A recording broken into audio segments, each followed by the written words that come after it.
In this episode, I interview Pete Wilson, co-founder and CMO of Grass Clippings, a company revolutionizing the golf industry. The conversation covers the origins of Grass Clippings, the challenges of acquiring its own golf course, and the importance of building a business with friends. Pete shares insights on the innovative golf league they are creating and the current state of their business, emphasizing the passion and resilience that drives their mission. Enjoy. Welcome to The Range, the podcast where we explore the intersection of passion and business in the world of golf. I'm your host, Ari Ratner, and each episode will dive into the stories of the innovators, entrepreneurs, and trailblazers who are transforming the game we love into thriving businesses. Whether you're a golf enthusiast, an inspiring entrepreneur, or just curious about the business behind the sport, you're in the right place. So grab your clubs and join us on The Range as we tee off into the world of golf entrepreneurship. We are back with another episode of The Range. Today we have Pete Wilson, co-founder and CMO of Grass Clippings. Super excited to have Pete on. Learned about Grass Clippings about a year ago, and while I'm on the other side of the country, really inspired as what they're doing to the golf game, and excited to hear straight from Pete's mouth in terms of how they're evolving the sport and their impact on the game. Pete, welcome to the podcast. Thanks for having me on. Yeah, my pleasure. Yeah, before we jump into the business, would love to kind of give the audience a sense of your connection to the sport when you picked up the sticks for the first time, and how you and the founders came about building the business. Yeah, so I think it's pretty much the same for all four founders, but Jimmy, Jake, Connor, and myself, we all picked up the sport at about 3 years old. I was out on the range in western Minnesota with my grandpa with a persimmon ping wood.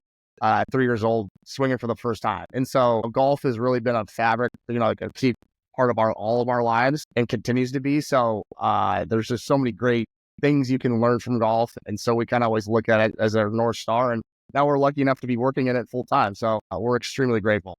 That's awesome. Talk to me a little bit about how you guys came up with Grass Clippings, why you decided to purchase a golf course, and how the business started, between the four of you.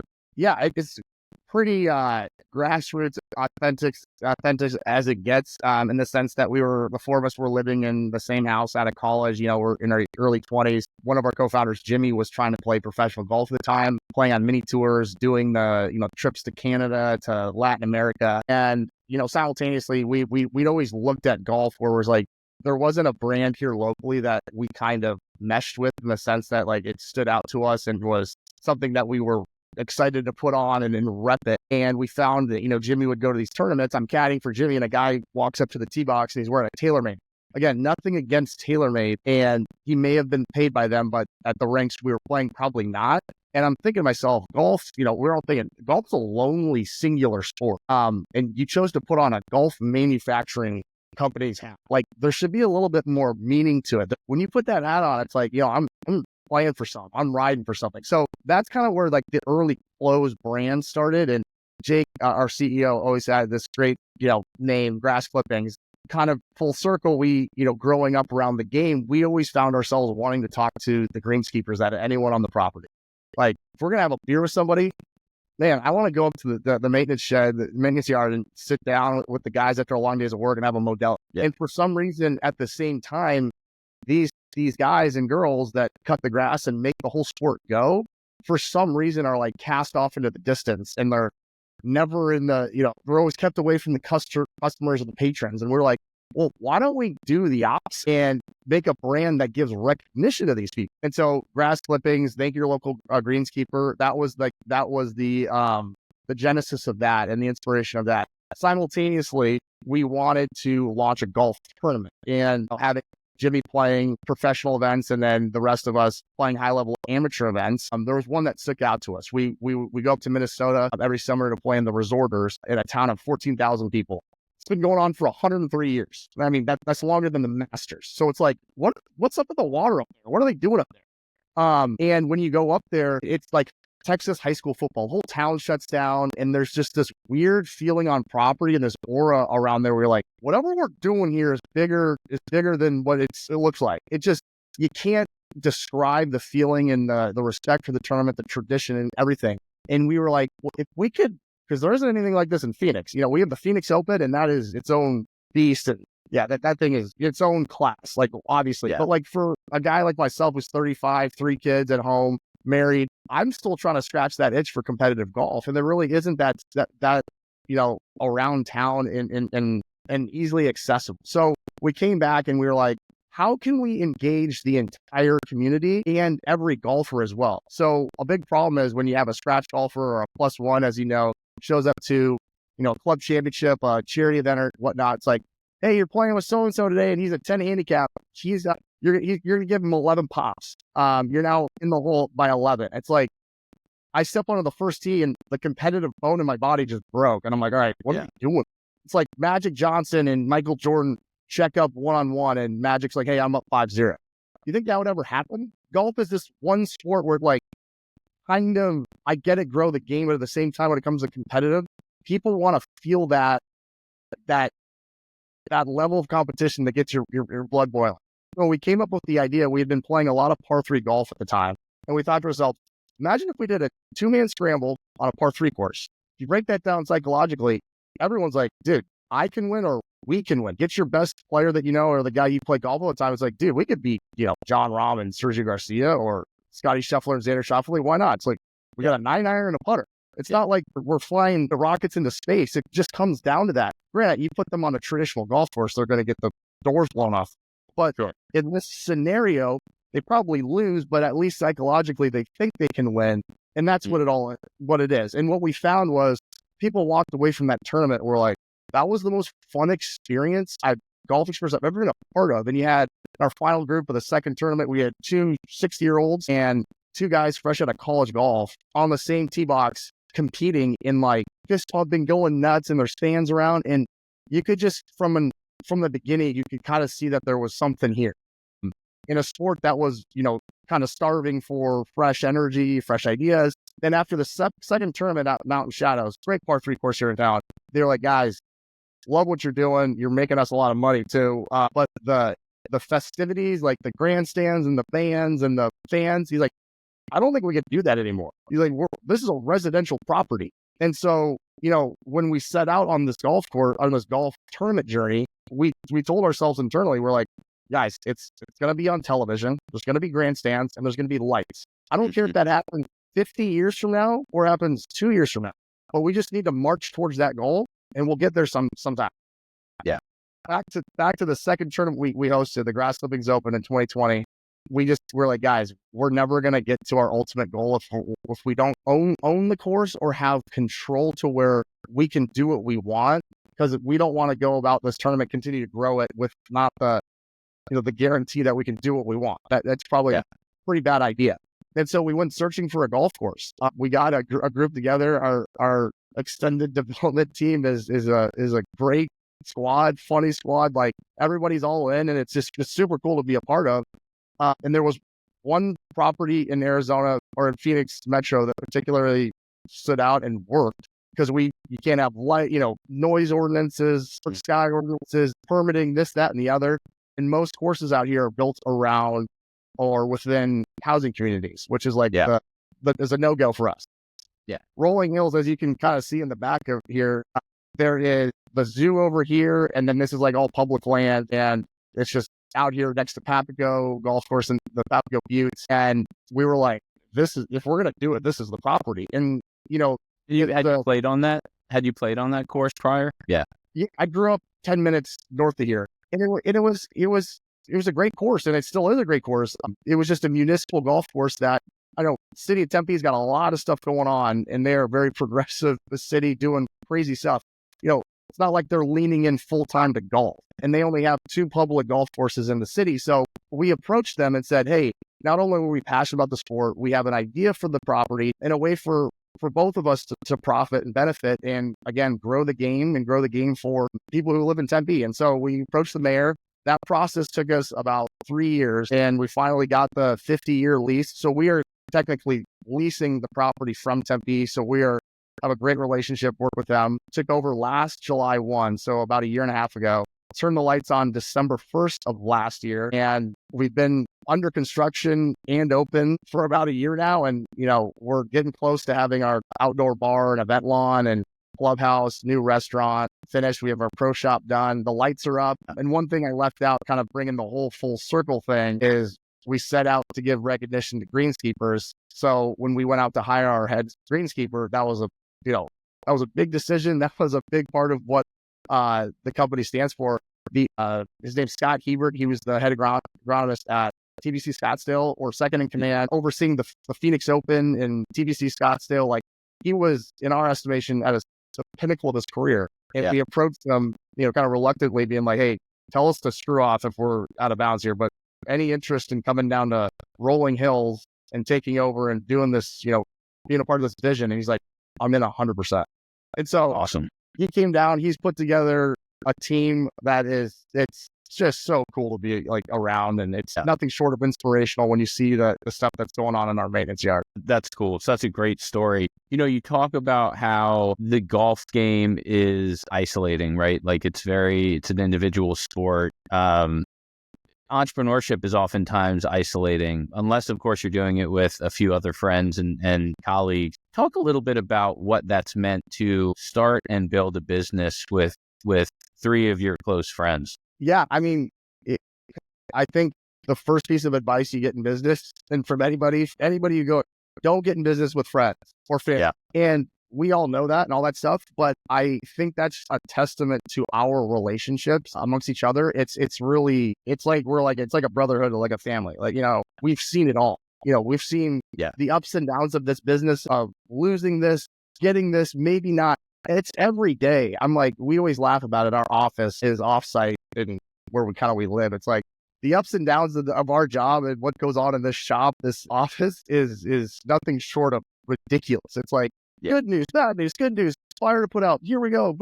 So like, over time, we've kind of just been conditioned to nothing is going to be a big enough problem to break up our relationship. And we have each other's back, truly, which you need. It's like, Jake's our CEO. We may not agree on the decision we're making, but when the decision's made, it's the best decision ever made. And if you don't have that, you can see where the cracks come in and start leaking out. So just over time and the unique relationship we have amongst each other, we've all known each other since the other Jimmy of brothers. Connor was best friends with them and starting in 4th grade.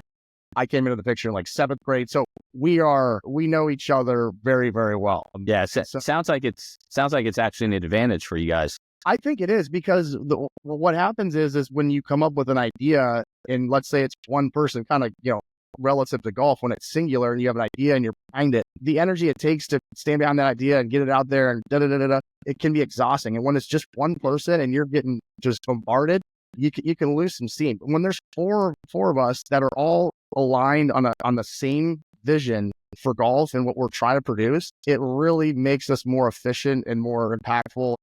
We're able to get a lot more stuff done because of the shared vision and trust we have amongst each other. Was it an easy decision between the four of you on who does what, right? Who's responsible for what, or was that an evolving conversation? Just pretty black and white. We're like, okay, Jake's the youngest of us three. Jimmy's the older brother of Jake. Got and I are the same age. Connor's a little bit younger than us. We're all 35, and then Jake's he's 31. And we're sitting in the meeting, we're like, oh yeah, well, Jake's CEO. Okay, of course. You know what I mean? Like, the youngest guy in the room is the CEO. There's no ego. We're like, okay, he's a kind of a politician. He's the one that's going to be able to go into meetings and have these very difficult conversations with whatever's going on, or positive conversations. There was no debate there. Connor has come from an entrepreneurial background. He was on Shark Tank. He did a deal with Mark Cuban, sold his coffee company, and then went full time into this. So he's, our COO, CFO, we all wear a bunch of different hats. So that was pretty cut and dry. And then Jimmy's the pro golfer. He's kind of the golf guy for our group, but he's also extremely charismatic and personable. And, he's out there making connections. He's head of sponsorships and brand and partnerships. So he's kind of the wheeler and dealer. And then I come from a media background, and I do the marketing alongside with, Jimmy and I work very, hand in hand together. The marketing, the media, just all that stuff, try to get the messaging out there and kind of create our little foothold within this crazy space that is golf.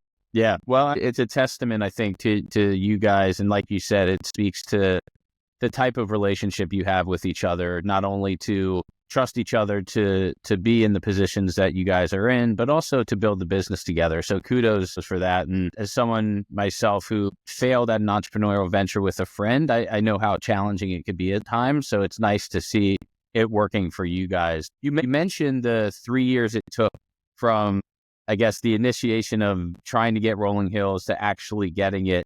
Talk a little bit about what transpired during those 3 years and what you guys were doing to kind of keep things going along as you waited to see if you'd get the lease. Yeah, I'd have to say we had every reason to give up. I'll tell you that much. Dealing with, politics and cities and municipalities, that was not our forte. And so we learned a ton of stuff. But the amount of meetings, like, that's a question for Jake. The amount of meetings and things he's done is, we'll never know the full extent of it. But really, we never knew 100% we were going to get the course because they had to go out to an RFP. And so we're this, 4 of us founders sitting in a little retail shop in Arcadia, are now, we went to the city, then they issued an RFP, and now we're going against like powerhouse golf companies. And we're like, okay, not only do we need to convince the city that we can do this, but we also have to beat these other powerhouses. That's what they do for a business. And again, like I said, we put together a great team, but at the end of the day, I truly think the reason Tempe wanted to side with us is because of our story and because of the difference we brought to the table. Not only were we going to invest a sizable chunk of money and create a new vision down here, but we really are genuinely passionate about what we're doing on a day-to-day basis, whereas other companies that may have come in would have just been another one of their portfolio courses in their portfolio. So whereas like, this is our heart and soul, let alone a portfolio. Like, we're planning on getting buried on this property. So I think that's what really resonated, but by no means was it an easy process. And again, we had every reason to give up and lose hope. But I don't know, we, again, back to our relationship as founders, we have a lot of resilience. And when someone says we can't do something, we typically say, okay, let's strap in. We're going to go do it.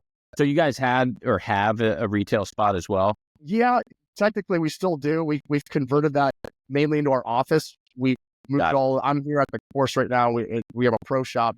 So we moved most of our inventory here, but we do ship across the country, clothing and stuff from our retail shop office. It's in our production room where we film stuff. So it's an ongoing thing, which makes every day a journey over here. I'm sure.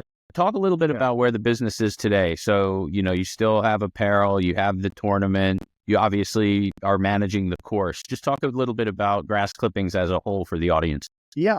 So we have the clothing component. We have the golf course that we actually went out and hired Troon to manage the golf course. The best decision we could have ever made. Troon is an incredible company. And they brought so much expertise and so much so many things that we're so thankful for. And we sit at the ownership level, but simultaneously, as we were doing this construction and getting the golf course, we always went back to, the reason we're here is because of the golf tournament. Not to say that that's our only focus. Like, the golf tournament became an everyday thing down here, building culture, building, all the things that come with running a golf course on a day-to-day basis or being a part of it. But when it came to the golf tournament, we really saw the opportunity to create something more than just one tournament a year. And that's what manifested into the Grass League.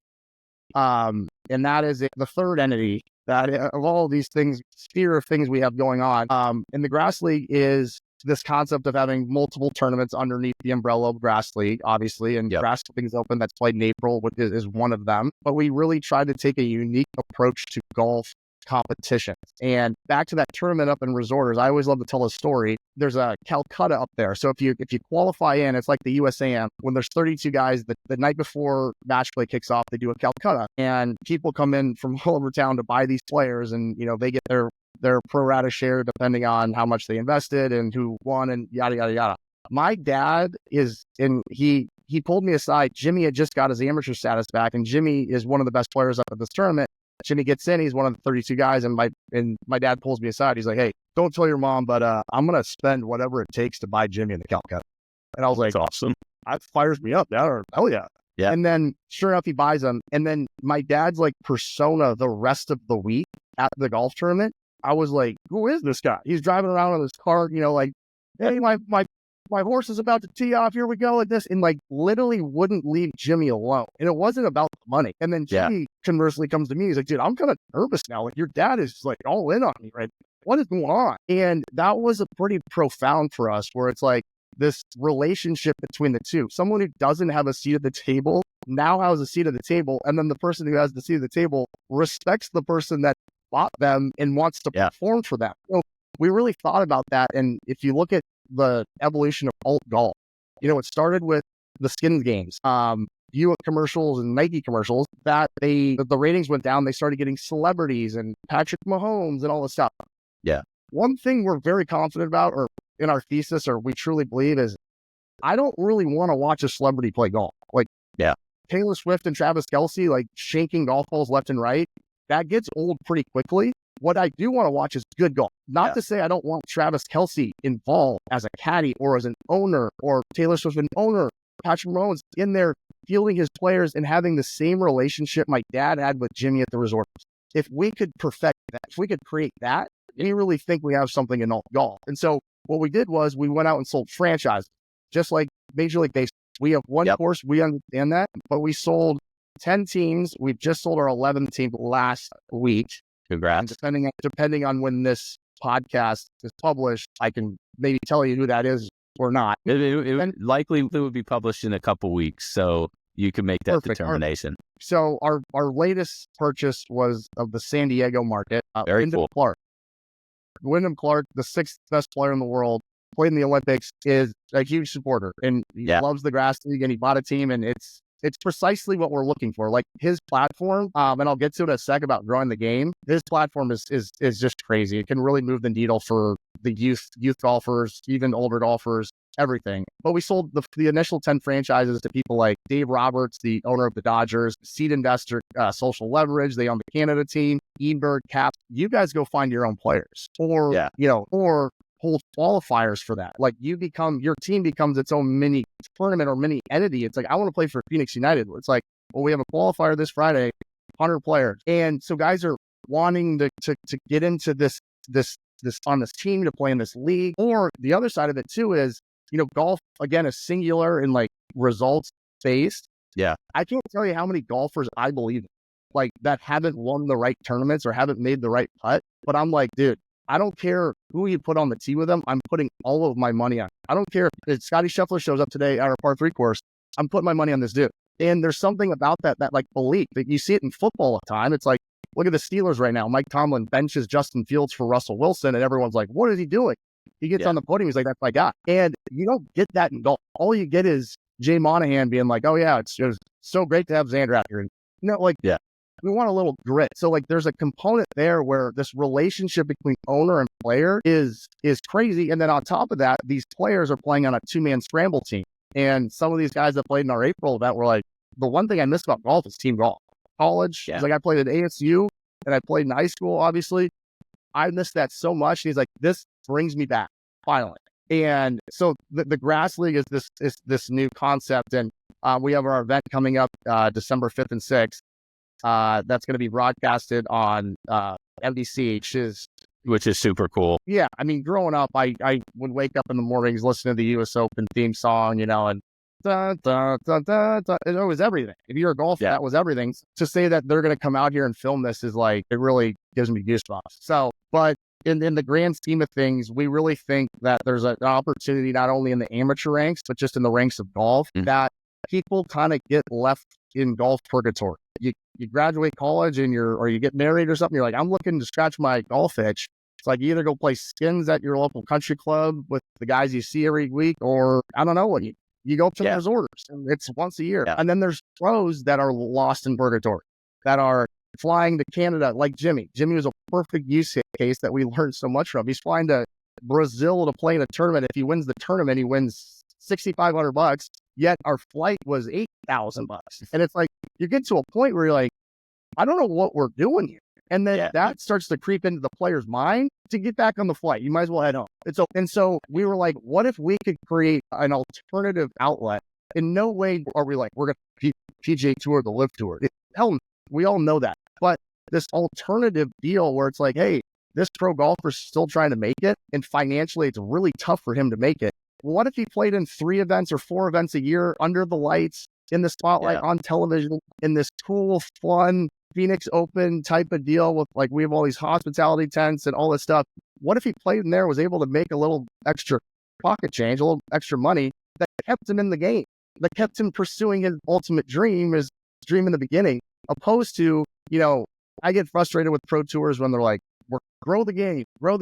There's unbelievable talent that's leaving for day jobs every day. And the winner of our last tournament was a testament to that. Drew Kittle's best par 3 golfer in the world, in my opinion. He played at Florida State with Daniel Berger and Brooks Koepka, was an All-American, got second at the USAM to Danny Lee, played in the Masters, played in the US Open, played 1 year, I think, kind of conditional status on the Korn Ferry Tour. I don't know the extent of that, but after a year and a half or so, he's like, this isn't for me. I can make more money in Phoenix, and I'll just play golf at, Whisper Rock with my buddies. And if you really take a step back and look at that and dissect that story, he's a talent. Like, he could have gone on to be at Jordan Spieth.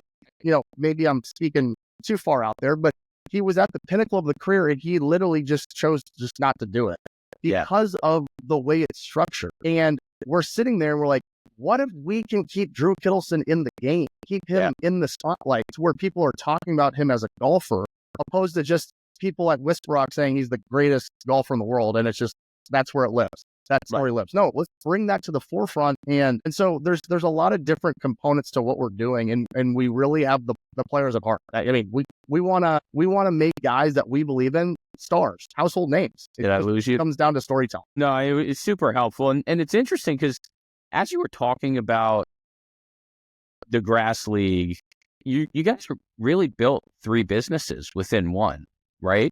And it's pretty spectacular when you think about it.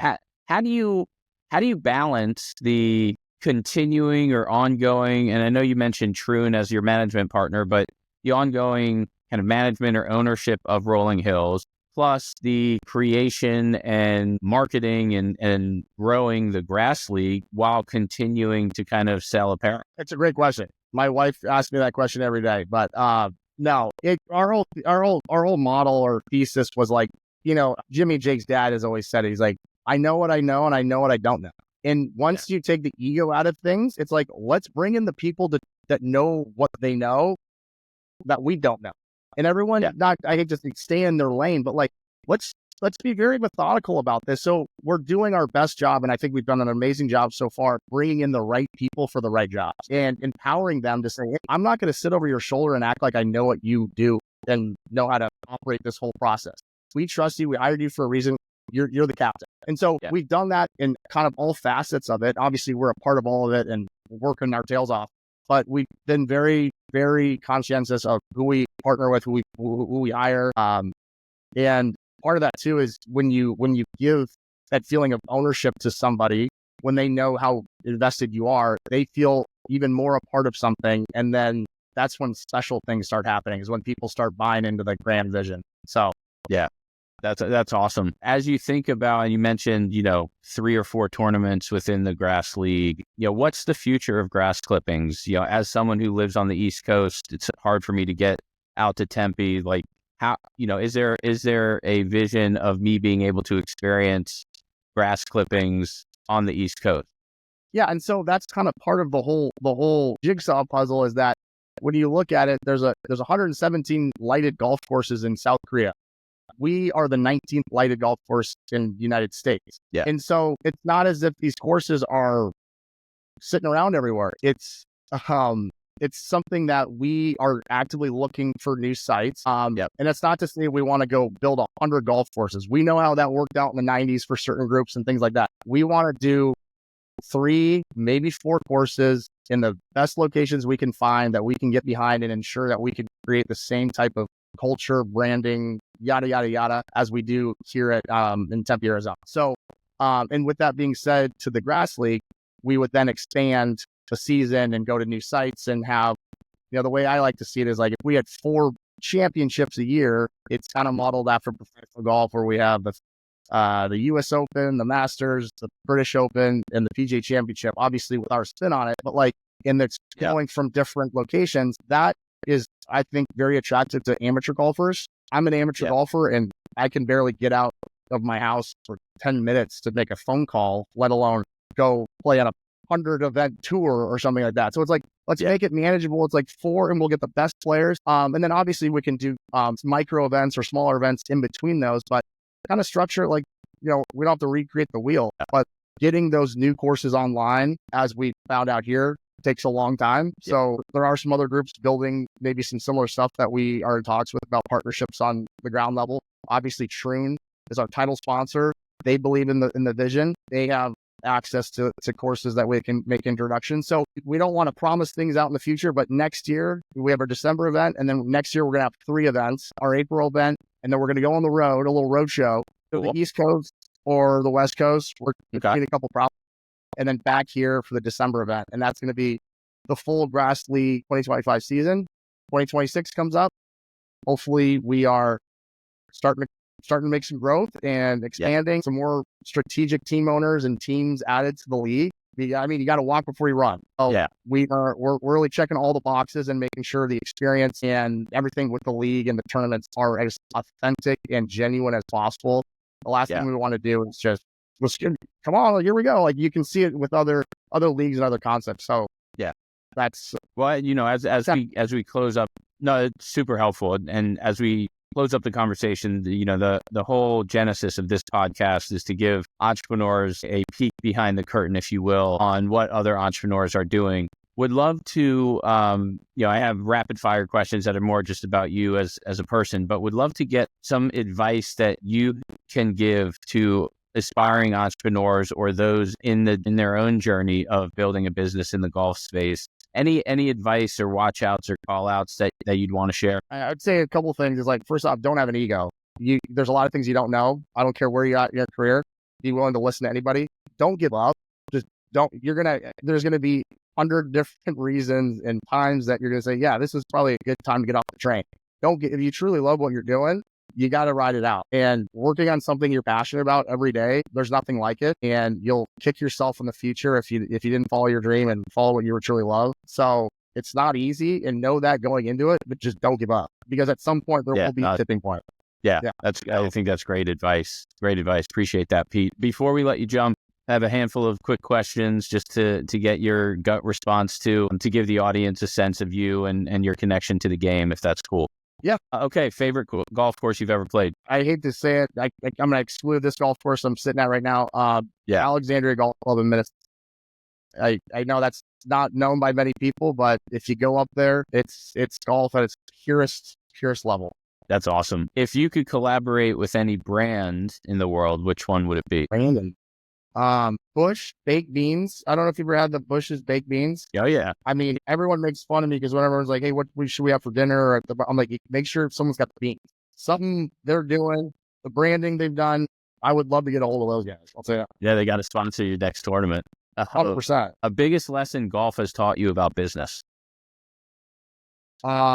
Integrity and honesty. It's like, you might have sick something, you're not helping yourself. At the end of the day, it's not good. You're just going to lay awake in bed thinking, did I really do that? So, honesty, integrity, and that's what golf is so epic about, is that it teaches you that at its core. And once you experience that, it translates into every part of your life. Yeah, that's awesome. A last question, I think I know the answer. Early morning tee time, twilight, or under the lights? There's some about early morning tee times, but playing under the lights, when the lights come on, the stage gets bigger. So I that's got to be my answer. Yeah, no, makes sense. Well, Pete, appreciate having you on. Love to hear the story about Grass Clippings. Super excited about the future. Offline, I want to talk to you about how I could help create a DC franchise for the league. But yeah, no, really appreciate the time, Pete, and look forward to getting this out to the world. All right, appreciate you having me on. We'll see you. All right, thanks, Pete. Take care.